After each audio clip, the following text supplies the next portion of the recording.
Salut tout le monde, on se retrouve pour le deck profile de Maxime qui a fait top 8 au Regio Bourges. Donc Maxime, je te laisse présenter ton deck.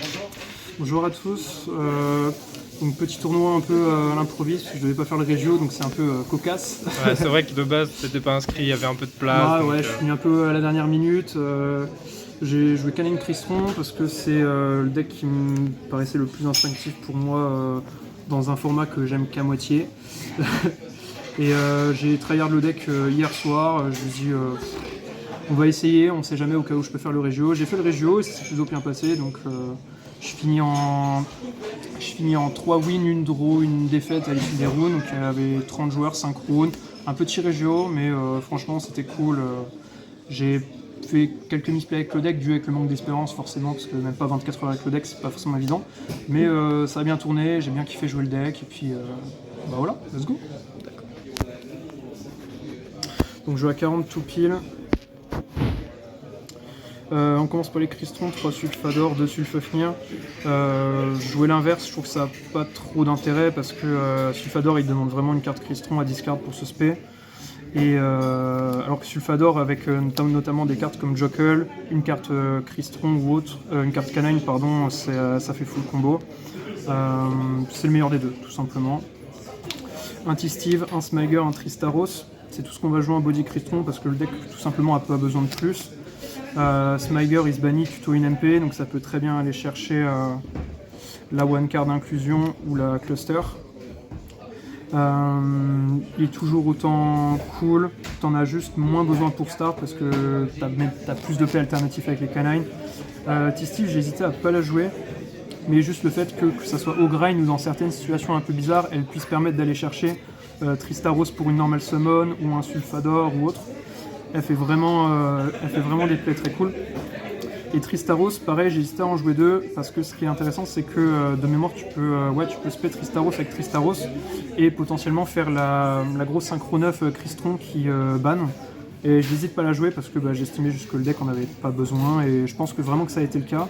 Un deuxième au grind aurait été intéressant pour faire avoir un Syntho supplémentaire, mais ça ne changeait pas forcément l'issue de mes games, donc ce ratio-là était très bien. Et pour compléter, un Foolish, parce que ça permet d'envoyer tout ça et de faire des plays cool. Et on joue le Scrap Recycler, avec donc les loops avec le rang 5 Infinite Track que je montrerai dans l'extra deck. C'est pas une fois par tour, il Foolish tout ça, c'est très très fort. D'accord, c'est un peu spicy comme. Parce que c'est un petit engine Crystron avec le scrap. Ouais, c'est ça, t'es à peu près à 50-50 en termes d'engine Crystron et Canine. Et franchement, je ne changerai pas ces ratios-là. D'accord. Ensuite pour les canines, 2 Izuna parce que j'en ai que 2, donc c'est un peu rigolo, mais... Si t'aurais eu la troisième, t'aurais joué la troisième, tu penses? J'aurais joué la troisième, ouais, je pense, le fait que ça soit une entrap avec Lupus, surtout contre les Mirror Canine, enfin contre les autres variantes c'est très intéressant, le fait que ça puisse faire Vinama, que ça puisse te faire Reaper, ça embête un peu l'adversaire pendant le tour 0, c'est vraiment cool. D'accord. Je joue cool, probablement la meilleure carte du deck. La synergie avec Sulfador, même Sulfafnir, quand tu as une main moyenne, la synergie est juste trop intéressante. C'est très très dur à arrêter, sauf avec une combinaison de grosses entraps. Le mono lanterne, il faut bien avoir une petite tuto magie pour les targets. Elles sont là. Surtout, il est surtout là pour les loops. Mais t'aimes pas trop en avoir plusieurs en main, c'est pour ça que tu essaies one-off. L'idée c'est que tu veux pas en avoir plusieurs et même au grind t'en as pas besoin. Donc. Et j'oubliais aussi pour les canines Chaotic Element, la carte est juste trop broken, genre le fait que tu puisses aller chercher Joku le lanterne, qu'au grind tu peux piquer un body canine inverse ou un détonator, c'est juste trop abusé. La carte est vraiment trop forte pour une commune. D'accord. Et sous Droll, ça va? T'es sensible à Droll ou pas avec la compo? Non, parce qu'en général, dès tes premiers moves, tu vas faire Reaper et tu vas faire en sorte de te protéger d'un effet de monstre main ou cimetière très très très rapidement. D'accord. Donc en général, tu te prends très peu d'entraps. D'accord. Et quand t'en prends, en général, tu vas les punir. Soit avec ton engine par Izuna ou soit par Cobalt TTT. À la base c'était un prospect, au dernier moment j'ai décidé de mettre TTT parce que j'estimais que le deck n'avait pas forcément besoin de prospérité. Le deck a quand même déjà beaucoup d'engine et rajouter prospérité c'était juste un petit peu overkill. Alors que TTT, je l'ai pas eu du tournoi, mais c'est TTT, c'est comme Callby, on la connaît, des fois ça vole des games alors que ça ne devrait pas les changer. C'est des fausseuses de game, tout simplement. D'accord. En termes de hand-trap, j'en joue 9. J'ai sorti Fuvalos, Imperm, tout simplement parce que j'avais pas forcément la place de mettre plus. J'ai essayé de roll en main. Je trouvais ça un petit peu bizarre dans le format parce que tous les decks ne se le prennent pas, ou alors pas mal de decks jouent autour, donc elles sont en side. Donc je voulais mettre vraiment l'essentiel. Fuvalos, ça a trop carry. Première round, Obedience cool.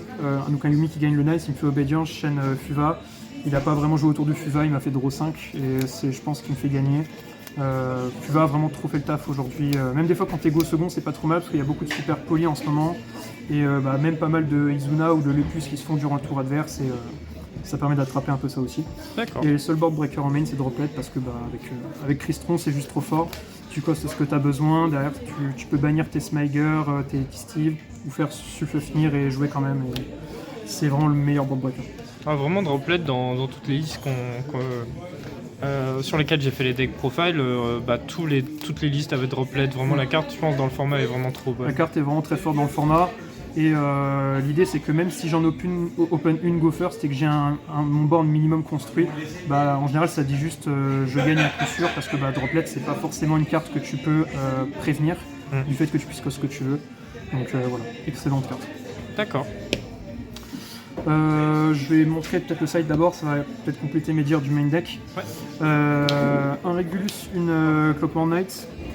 En tant que joueur Cyber Dragon old school, ça fait très plaisir de jouer les cartes. Je les ai pas sortis du tournoi. J'aurais pu tuto le Regulus avec le Infinite Track de l'extra deck. Je l'ai pas fait parce que j'ai misplay tout simplement.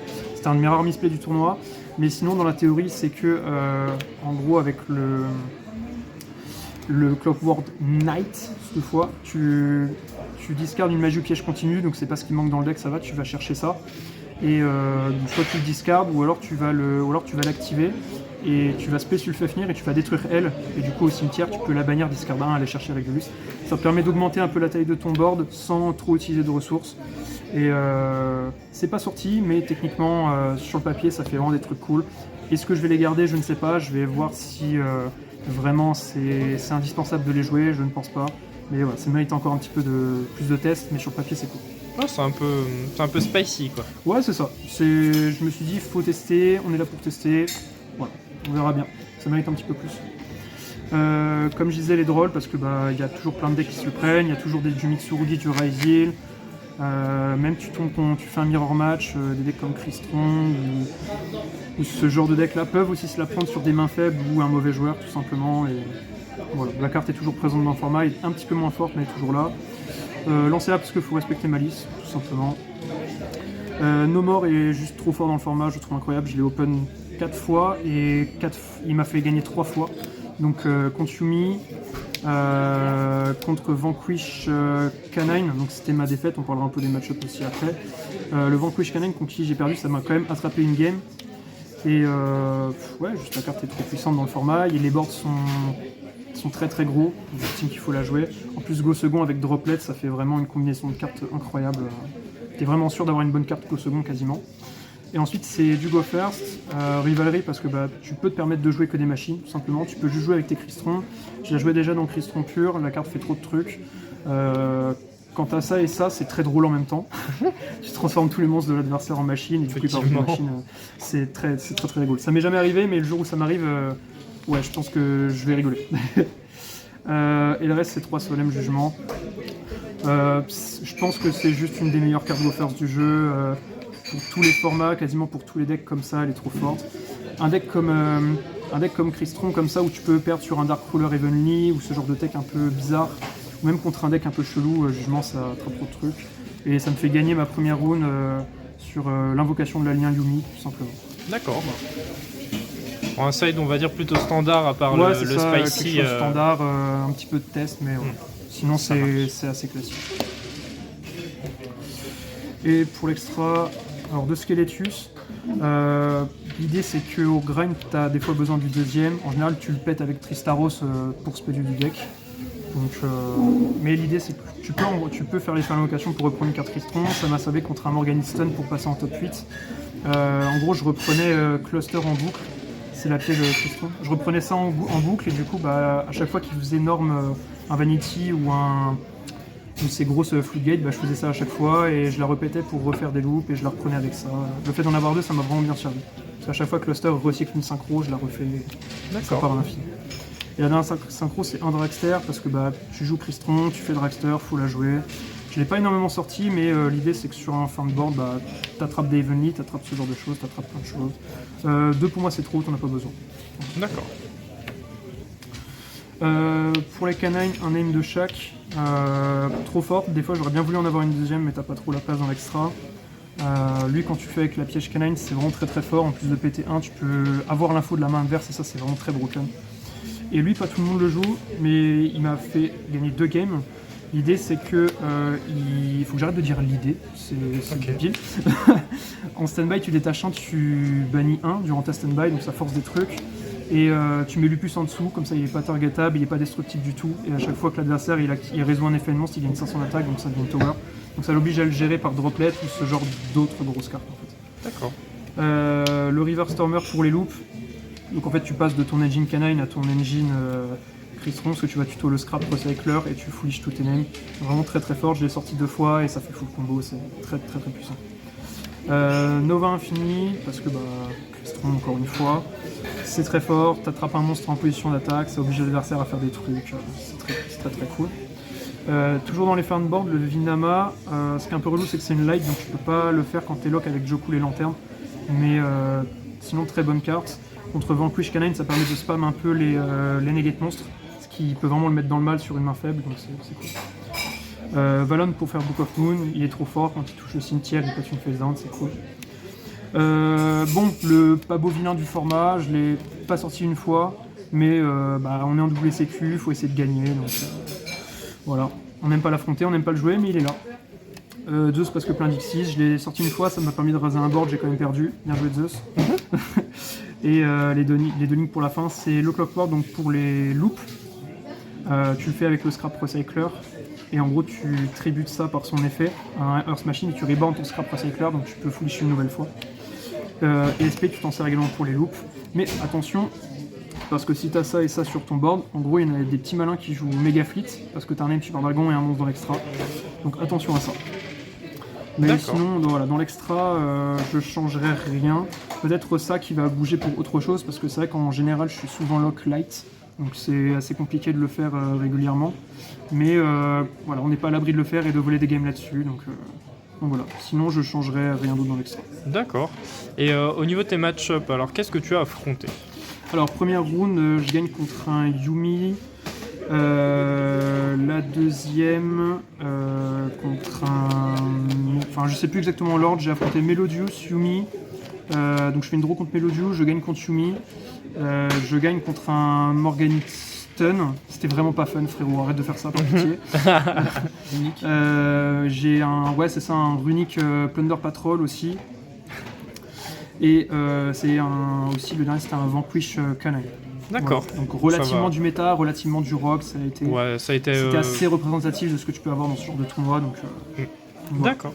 Un dernier mot pour la fin? Et shoutout quand même aux copains qui m'ont quand même incité à venir au WCQ. Shoutout à Evolve aussi pour les Fee Center. Vraiment ton taf exceptionnel, continue comme ça. Et puis voilà. Eh bien, donc c'est bon. Et bien on se retrouvera pour une nouvelle vidéo.